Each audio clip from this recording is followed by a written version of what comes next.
Hello, and welcome back to the Creating Wealth and Wellness podcast. Your hosts, Amanda Kingsley and myself, Terra Missildine, are going to team up to take you on a journey where freedom is cultivated through personal development, where women connect to fuel their futures, and where wealth is created as a byproduct of being well. Hello, Amanda.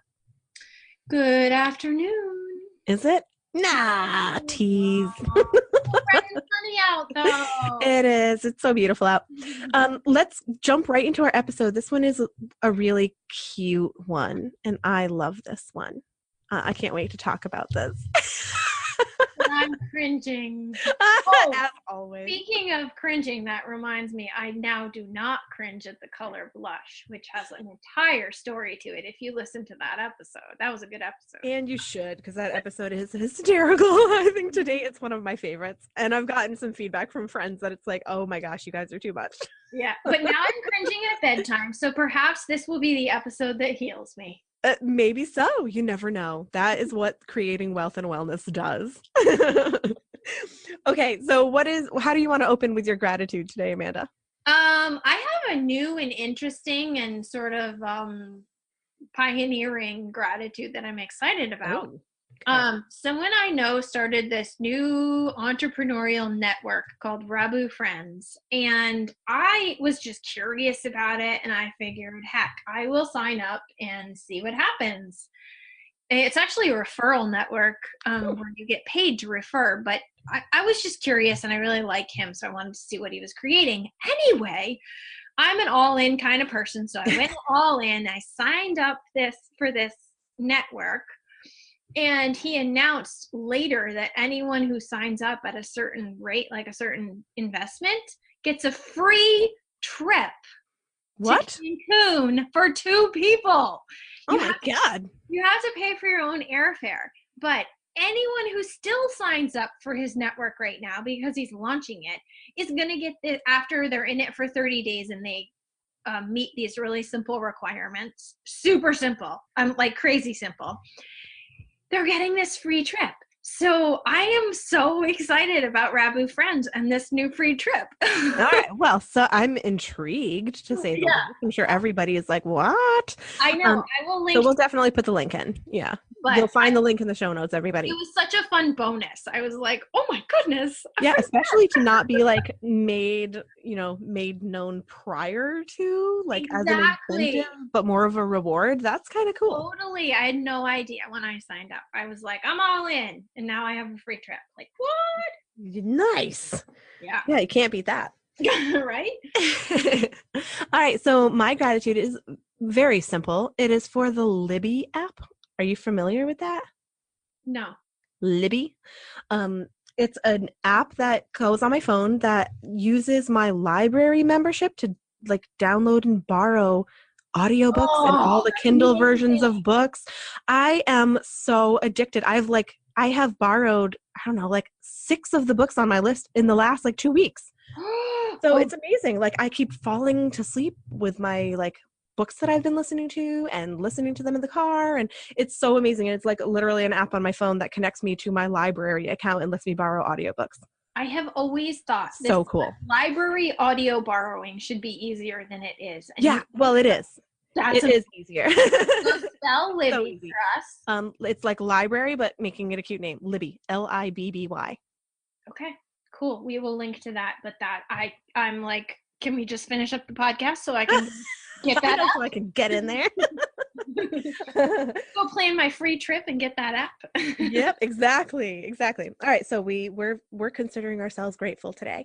Cool. And one thing that I'm also super grateful is bedtime rituals with my daughter, which will take us into our topic. We're going to be chit-chatting today about sort of bedtime rituals, and I think Amanda's is going to look very different than mine, as we've sort of hinted to at previous episodes. But I have a very like integrated ritualistic bedtime experience with my daughter whenever I can. It's much better now than it was before I had good boundaries on sort of my nighttime work obligations, but it's a lot better now. But Amanda, why don't you kind of start us off? Or do you not want to? So I can look bad before you look good? All right, I'm totally I can look totally good first if you want. kidding. There But is no actually, comparison here. It's what no, I works think for this you. is kind of interesting because I've always made this connection in my mind that oftentimes the women I know who love bedtime with their kids were had a pretty hefty work schedule, right? Mhm. So like bedtime was the time they connected. It was the time that they got to snuggle up and love and just ask questions about each other's days. And so I'm not saying this is consistent, but it is what I've noticed. And I have been a stay-at-home parent for 13 plus years. And so for 13 years, by the time I get to bedtime, I'm so donezo. I'm like, go to like that. What's the book? The Shut the Samuel L. Jackson, go the F to Totally. sleep. That is me all over the place. I am so done and I cannot wait to be off duty. So I have literally never enjoyed bedtime in almost 14 years of parenting.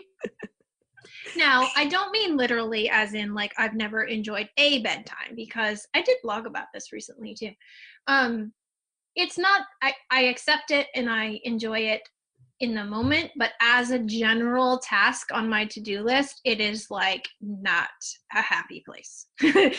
So I don't make it miserable for my kids. I don't make it miserable for myself, but it's definitely about just getting through. It's like, and now my girls just at very early ages, they just go to bed on their own and they read books and then they fall asleep. It has never been a thing for us that has ritual. Like my son's 4, so we do the whole like teeth and potty and sometimes PJs. Sometimes he sleeps in his clothes. Unless we don't like bedtime. And we do books and then we shut the light, and snuggle. But it's not. I would not call it a ritual. Which sounds very different than your whole scene. I don't know. I mean, what you just said, I probably just have a more extended version of those. But I love that you brought that out because I actually hadn't really thought of that distinction between, I have never had the chance to, on a regular basis, spend the entire day with Arya before we go to bed. So usually if I made it home in time for bedtime, it was like a victory. And it was like, yes, this is my sacred time with you because it literally might be the only time I've had with you all day. Oh, yeah. So that is huge, and no wonder it is way more sacred to me. Yeah. It's like if it's my only 45-minute window with her and I'm literally like rushing to end my day to make it home in time for bed. Absolutely. That's such a huge difference. Yeah. And I also want to reiterate that there should be no comparison or like there is no better or worse way of doing this for anyone. But I love our bedtimes, and even though now my schedule's way freed up and I'm there for every bedtime, and I'm also there for lots of entire days now with her, which feels amazing. Like things have just shifted so dramatically in the last year. And my daughter's also 4, so she's at the age where like now we have amazing conversations during bedtime. And it's like when we talk about like our hopes and dreams, and I get to see what kind of personality is blooming in her, and it's just so sweet. It's something that we mutually value. And it's like I never really want to rush out unless I'm not feeling well. Like I never rush out, even though she knows that like the bedtime routine is in order to get her to sleep. It's not like we have these conversations, it's part of the routine, but it like there's a cutoff. It's not that I just stay in there and hang out like slumber party style until she falls asleep on her own. There's some coaching like, okay, it's time to close your eyes and go to sleep now. But like for instance, last night we were snuggling in bed and she wanted to sing me a song, and so she created this song about how much she loves mommy and she doesn't ever want another mommy, and like I always want my mommy, I don't ever want a new one. The cutest lyrics to this song. And I guess that's why I view it. It's like my bedtime ritual with her is a gift to me more than an obligation to her. Which is the way that it's been framed since I had her. And also she's my only child, so I don't have to feel torn between multiple kids at any time. Like it's just always her. That being so hard. That was one of the hardest things about having a second baby. I was I like, can imagine. I would go to bed every night and be like, that one didn't get enough. No, that one didn't get enough. No, Mm-hmm. that one. And it took months to settle into that, because I would go to bed just like, and it was different. It would flip flop. It wasn't like one kid always wasn't getting enough. But yeah, Yeah. it's hard to be in more than one place at one time. Definitely. And I'm also struck by the difference between you and I, in terms of the way that we process our own energy at Mm, different times of the day. And like, for instance, I think that it would be very different if I felt all engaged and activated and like it, right. inspired to do something for myself or for my business at that night hour like you are. I think it would feel more what's the word? I don't want to use a judgy word, but like more cumbersome. Oh Like it yeah, would can't work. feel like more of an obligation if I was like deferring what I was excited to do in Right. order to do this thing. Yeah, so it's just an entirely different series of needs. And I think that's the important thing to remember when you're thinking about ritual is, um, finding that right balance for you and your child. And I have definitely witnessed mothers especially who are like completely beholden and boundaryless when it comes to bedtime. Oh And yeah. it's yeah. And that's definitely not me. Like I selfishly love the bedtime routine that we have that takes like 30 to 45 minutes, but I have witnessed mothers who have like a sort of nightmarish nightly series of hours Oh. where their child, just completely abuses them basically. Yeah, Is the way no. that it looks. And it does, I mean, like these clients have told me that it's horrible. There's nothing that's nourishing about the experience at all. And I think that's really important when we're evaluating any routine with our kids, whether it's bedtime or whether it's wake up time or whether it's, discipline or whether it's, you know, I don't know, art, whatever it is, but evaluating the routines with our kids to make sure that they're nourishing from both sides. And boundaries are often the way that we do that. We had an episode, maybe 6 or 7 episodes back, talking about boundaries, and um, which I did look up, Brooke Castillo's, and I listened to both of her boundaries episodes again. So So good. I will put the link in this show notes because Oh, everybody now should we're hear listening, that. looking. Yeah. Yeah. Yeah, I didn't look them up in time to get them in the last show notes when we mentioned them, but I will do them again today because I did find them.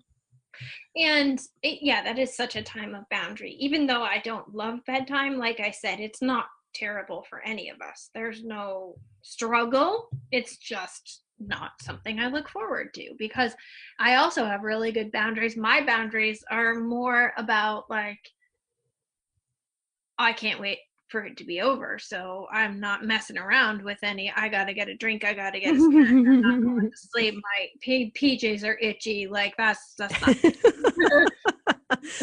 Yeah, well, that's an interesting point because I don't struggle with any of that either. Like that Yeah. was never welcomed in as part of the routine. I think like Yeah. he very much values that time with me too and doesn't want to waste it on like petty little Right.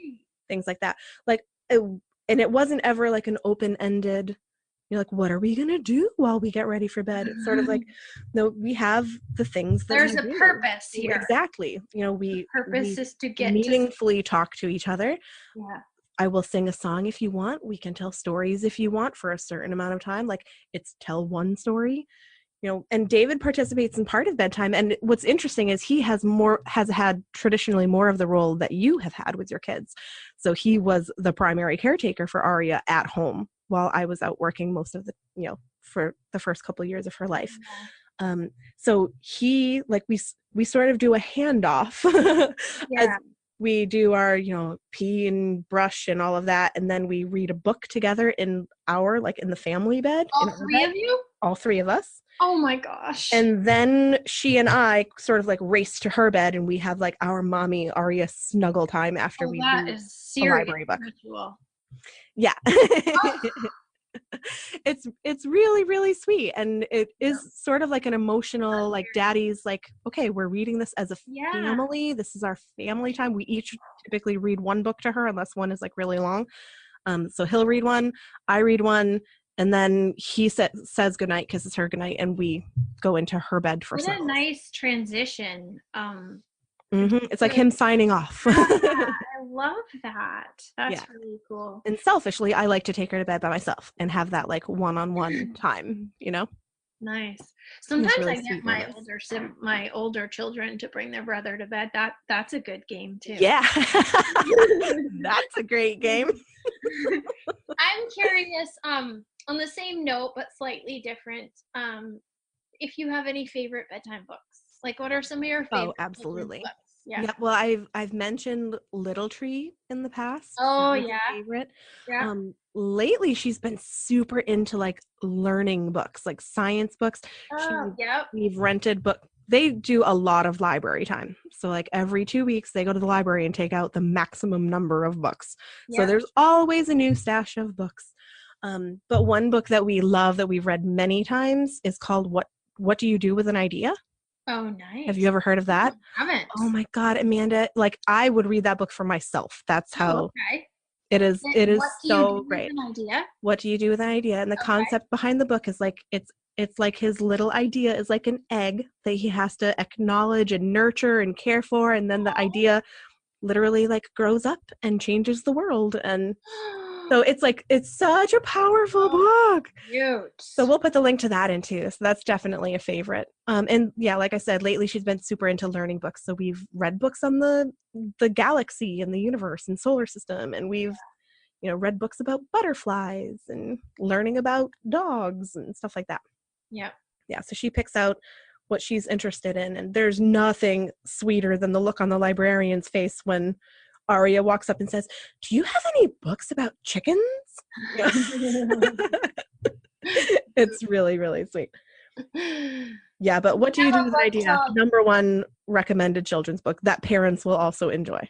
I love the book The Day the Cows Got Loose. I don't think I've read that. Reading it, I read it in this accent that is so fun. It's a really cute book. A friend of mine gave it to one of my kids, probably my middle. I love that book so much. I love reading it at bedtime. And then another one we love is Beautiful Oops. Do you have that? Ooh, no. Beautiful Oops is interactive. So there's like, lift the flap and whatever. But it's all about art and how it's like if you spill your paint, what can it turn into? If you have a rumpled up piece of paper, what can it turn into? Oh, I'll definitely have to check it out. There's some really good interactive books. Is it called The Magic Tree? Do you have that one? No. Where you tap the tree and all these things happen. So the next page it has more leaves, and then you tap the tree, and the next page it has. That's a good, yeah. How cute! I know. There's 3 we have that are interactive. The other one's also like art centered. So you like shake the book, and the green and the yellow paint mix, or that wasn't a good example, but the yellow and the blue paint mix. Mm-hmm. Yeah. Next page it's blue. But those are really fun. Yeah, that's awesome. I love it. I forget what that third one is called, but I love those books at bedtime. Yeah, it's hard to think of like our favorite books because she loves to like read a book she hasn't read. So there's very few that we read over and over and over. Yeah. Which is interesting because she just has like such a routine with Dad at the library. So there's always new books. Yeah. Yeah. Oh, there was one, oh gosh, what was it called? It was about these super cute little monsters. Oh shoot. Well, I can't remember it now. If I think of it, I'll throw it in the notes, but it was really, really cute. And Aria was like laughing hysterically. And shockingly, David has also read chapter books to her. Oh, yeah. Like he read The Lion, the Witch, and the Wardrobe to her. And she he read one chapter a night and she was totally into it. Yeah. She loved it. He's a pretty good listener for chapter books too. All 3 of my kids have really different book personalities too, in their interest level, and not just subject matter, but like what amount of words they want to listen to, yeah, or whether they're happy to read on their own. But yeah, well, it's interesting to me because David is such an avid reader. He's such a reader, and I'm not. Mm-hmm. But it's sort of like Aria enjoys it, but if she had to choose, she would much rather the snuggle time than the book time. Yeah. Yeah, so she doesn't like beg for books. We do that more because that's like our family handoff kind of transition time. Cool. Yeah, Well, it's really what's your great. ask today? Is it bedtime related or not? Let's see. I don't think I have no needs or voids in terms of bedtime, so I'm not going to go ask in that direction.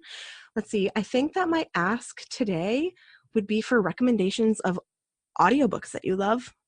As Because an adult, as a like yeah, as an adult. story or personal development or anything? I would say like personal development. Yeah. Yeah, or self-improvement kind of thing. And even more so if they had like a personal finance bend to them. I'm Oh, very like intrigued right now about creative personal finance. cool. I Yeah, love and investing and things like that. So if that. anybody has their favorite personal finance self-improvement audiobook to recommend, And that would I'm be going to my check ask. out Tara's Facebook page so that I can see Yeah, That's awesome. definitely. We'll start a compendium. Pass those on to me. Cool. Well, I have a really fun freebie launching or sending out into the world tomorrow. So this is not an ask of our listeners necessarily. Again, more just of the listening universe and angels and guides and all those delicious things. Mm-hmm. I really want a lot of people to sign up for this freebie. I think it's going to be amazing and it's perfect time of year for it. And so that's going out tomorrow. And I'm just going to ask out into the world in my big girl voice that lots of people find that freebie. Your big girl voice. Okay, we and the universe hear you. All right, till next time, Amanda.